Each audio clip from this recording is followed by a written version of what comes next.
Hello, আসসালামু আলাইকুম। আমি Dulali Shahjia from natural life with Dulali Shahjia. আজকে আমি কি বানাবো নিশ্চয় বুঝছেন, মোমোস।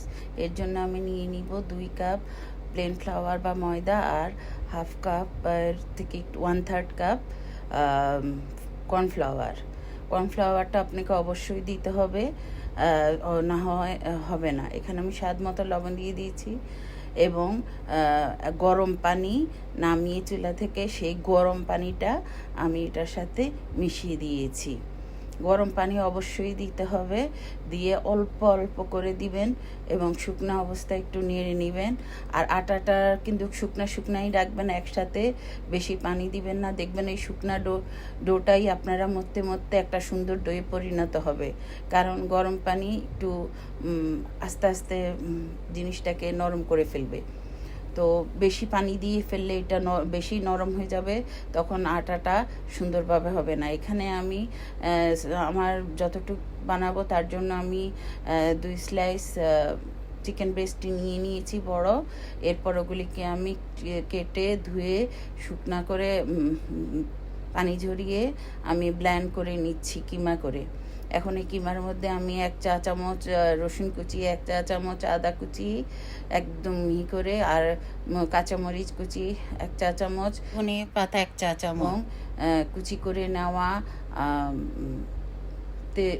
গাজর এবং পেঁয়াজ কুচি চিপে রসগুলি বাদ দিয়ে পেঁয়াজটা দিয়ে দিয়েছি এখানে। আপনারা কে কোথা থেকে দেখছেন লাইক বাটনটা প্রেস করে দেন যদি না দিয়ে থাকেন। আর এখানে আমি উঁচু করে 1 টেবিল চামচ ফ্রেশ গোলমরিচের গুঁড়ো দিয়ে দিয়েছি, 2 টেবিল চামচ লাইট সয়া সস দিয়ে দিয়েছি এবং স্বাদ মতো লবণ দিয়ে দিয়েছি। এখন আমি মিশ্রণটাকে মেখে নেব। তো বন্ধুরা, আমার ইউটিউব চ্যানেল থেকে দেখলে অবশ্যই সাবস্ক্রাইব করবেন, আর ফেসবুক চ্যানেল থেকে দেখলে ফলো দিতে ভুলবেন না। এবার আমি সবগুলি মিশ্রণকে ভালো করে মেখে একটু বাটার নিয়ে নিয়েছি, প্রায় 100 গ্রামের মতো। ভালো করে আমি বাটারটাকে গরম বাটারটা ঢেলে দিয়েছি মিশ্রণটার মধ্যে, ঢেলে ভালো করে মেখে নিয়েছি। আমি একটি প্যানে বেশি করে তেল দিয়ে রসুন কুচি করে রেখেছিলাম, সেই রসুনটা ভালো করে ভেজে নেব। খেয়াল রাখবেন রসুনটা যেন বেশি ভাজা না হয়, যদি বেশি ভাজা হয়ে যায় তাহলে তেতো হয়ে যাবে। হালকা ব্রাউন হলে মচমচ হলে নিয়ে যাবেন। এখানে আমি একটু চিলি সস বানাবো, তার জন্য আমি ভাজা চিলি ফ্লেক্স নিয়ে নিয়েছি এবং বড় উঁচু 1 চামচ শুকনো গুঁড়ো মরিচ নিয়ে নিয়েছি, 1 চা চামচ রসুন কুচি, 1 চা চামচ আদা কুচি নিয়ে নিয়েছি এবং 2 টেবিল চামচ soya sauce, light soya sauce এবং সেসমি 2 চামচ দিয়ে দিয়েছি। এরপর সেই গার্লিক গরম করা অয়েলটা, এখানে গার্লিক ভাজা তেলটা পুরাপুরি গরম আমি এখানে ঢেলে দেব। দেখুন কিভাবে টকবকিয়ে বলক আসছে। এখন আমি ঢেকে রাখবো। এখন এক পাশে আমি আরেকটা সস বানিয়ে নিচ্ছি। তার জন্য আমি চিলি ফ্লেক্স এবং শুকনো মরিচ 1 চা চামচ, রসুন কুচি 1 চা চামচ, আদা কুচি 1 চা চামচ, পেঁয়াজ পাতা 1 চা চামচ এবং ফ্রেশ লেবুর রস 1 টেবিল চামচ নিয়ে নিয়েছি এবং আমি এখানে পানি নিয়ে নিব 4 টেবিল চামচের মতো, খাবার পানি নর্মাল। এরপর লাইট সয়া সস দিয়ে দিয়েছি 2 টেবিল চামচ, দিয়ে আমি সেসমি অয়েল, তিলের তেল যেটাকে বলে, তা দিয়ে দিচ্ছি 1 টেবিল চামচ। দিয়ে আমি ভালো করে নেড়ে চেড়ে একটা সস বানাবো। আর একটু সেসমি দিয়ে দিচ্ছি, সেসমিটা দিলে খুব ভালো হয়। আর গোলমরিচের গুঁড়ো দিয়ে দিয়েছি আমি এখানে 1 চা চামচ পরিমাণ।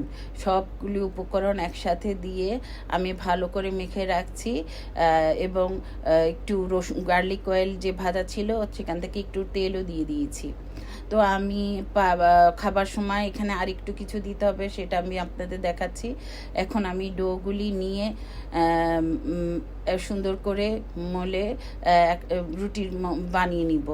তো আপনারা আগেই আমি সসটা বানিয়ে রেখেছি, কারণ আপনারাও চেষ্টা করবেন আগেই সসটা বানিয়ে রাখতে, না হয় মোমোটা যখন গরম গরম খাবেন সস বানাতে দেরি হয়ে গেলে ওই স্বাদটা আর পাবেন না। তো আমি এখানে রুটিগুলি সুন্দর করে বানিয়ে নিচ্ছি। দেখুন, বেশি পাতলাও না বেশি মোটাও না।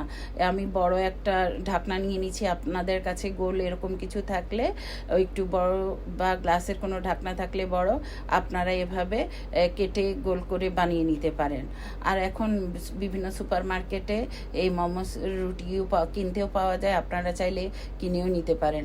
দেখুন আমি কিভাবে ডিজাইনটা করছি। আসলে মোমোর ডিজাইন আমার জন্য আমি প্রথমবার, আমি মোমোসটাও নিজে প্রথমবার নিজ হাতে বানাচ্ছি। তো আমি আপনাদেরকে তো আগেই সব বলেছি, আমি আর আমার মেয়ে মিলে সামারের কিছু খাবার যখন ইচ্ছা করে বানাই, ট্রাই করি। তো মোমোসটা অ্যাকচুয়ালি যে ডিজাইনে বানাতে পারেন, যে যার পছন্দ অনুযায়ী যে কোনো ডিজাইনে আপনারা বানিয়ে নিতে পারেন। এটা আসলে দেখিয়ে বোঝানো যায় না, আর আমি এত পারদর্শীও না অ্যাকচুয়ালি এসব ডিজাইনে, আপনারা নিশ্চয়ই জানেন। তারপরেও আমি আমার যতটুকু পারি আমি আমার মতো করে বানিয়ে নিয়েছি। এখানে আমি দুইভাবেই আপনাদের দেখাচ্ছি, আপনাদের কাছে যেটা ইজি লাগে আপনারা সেইটাই ফলো করবেন। তো এটা অনেকটা মংতংয়ের ডিজাইন। দেখুন আমি আবারও দেখিয়ে দিচ্ছি কিভাবে বানাতে হয়। আসলে এগুলি প্র্যাকটিস করতে করতে অটোমেটিক্যালি হয়ে যায়। প্রথম বানাতে গেলে একটু ভুল হবেই, স্বাভাবিক, কারণ আমরা তো আর অভিজ্ঞতা এত না, সব মোটামুটি শিখতে হলে যে কোনো কিছু প্রথম একটু ভুলই হয়। তো আমি আজকে মোমোসটা কিন্তু স্টিম করব না, আপনাদেরকে অন্যরকমভাবে দেখাবো।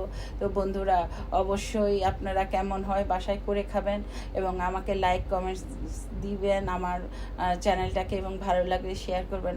আর আমি সবসময় সহজভাবেই চেষ্টা করি আপনাদেরকে দেখাতে, এবং আমি যেভাবে করি ওভাবেই। দেখুন এক এক করে আমি সব কয়টা মোমোস বানিয়ে নিয়েছি। আপনাদেরকে আমি স্টিম ছাড়া আজকে মোমো বানিয়ে দেখাবো।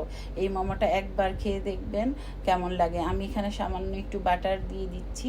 তো ওখানে আমি মোমোসগুলি এই প্যানেই দিয়ে দিচ্ছি। আমি এখানে 2 মিনিট জাস্ট 2 মিনিটের মতো মিডিয়াম আছে আমি একটু মোমোসগুলি দিয়ে রাখবো, যেন একটু মোচমোচা একটু লাল হয় এক পিঠ। হ্যাঁ, তারপর দেখুন এই যে সামান্য পরিমাণ লাল হয়েছে। এখন আমি এতে ছোট্ট এক কাপের পানি দিয়ে দিচ্ছি। আপনারা দেখুন, আপনারা বুঝতে পারবেন এখানে পানিটা খুবই কিন্তু কম দিয়ে আমি ঢাকনাটা ঢেকে দিয়েছি। দেখুন কীভাবে কত সুন্দরভাবে স্টিম হয়েছে। এখন এই পানিটা টানা পর্যন্ত আমি ঢাকনা খুলে হালকা নেড়ে নিচ্ছি। তাহলে এটার নিচে যে লাল ভাবটা এসেছে, সেই ভাবটার জন্য যখন আপনারা মোমো খাবেন অনেক মজায় একটা ক্রিস্পিনেস আসবে, সফট এবং ক্রিস্পিনেস। একদম ড্রাই করে ফেলবেন না, মোটামুটি পানিটা টানলে আপনারা উঠিয়ে ফেলবেন। আমার মোমোসগুলি হয়ে গেছে, এখন আমি সার্ভিং ডিশে নিয়ে নিচ্ছি। আপনারা এভাবেই করে একবার করে খেয়ে দেখেন। স্টিমে তো সবসময় খান, একবার এভাবে করে খেয়ে দেখেন যে আসলে ডিফারেন্ট। তো আমি এখন যে চিলি অয়েলটা করে রেখেছি, এই চিলি অয়েলটা আপনারা ফ্রিজে অনেক দিন সংরক্ষণ করতে পারেন, যে কোনো চাইনিজ খাবারে আপনারা ইউজ করতে পারেন। তো আমি এই চিলি সসটা ওই যে আমার মেখে রাখা সস মোমো দিয়ে খাওয়ার জন্য করেছি, সেটার মধ্যে ওখান থেকে 2 টেবিল চামচ chilli sauce, chilli oil, garlic oil মেখে দিয়েছি এবং মিক্স করে নিয়েছি, এবং মাঝখানে দিয়ে আমি আবার সাইডেও মোমোসগুলির সাথে দিয়ে দিচ্ছি। এবার হচ্ছে আসল পার্ট, আমি যেই ভেজে রাখা গার্লিকগুলি রেখেছি, রসুন কুচিগুলা, ওগুলা আমি ছিটিয়ে দিচ্ছি। এটা সহ যখন আপনারা খাবেন বিশ্বাস করেন এত ফ্লেভারফুল লাগবে, আর এত মচমচে একটা ডিফারেন্ট স্বাদ আসবে, না খেলে বোঝা যায় না। অবশ্যই আপনারা বাসায় বানিয়ে খাবেন এভাবে। আল্লাহ হাফেজ।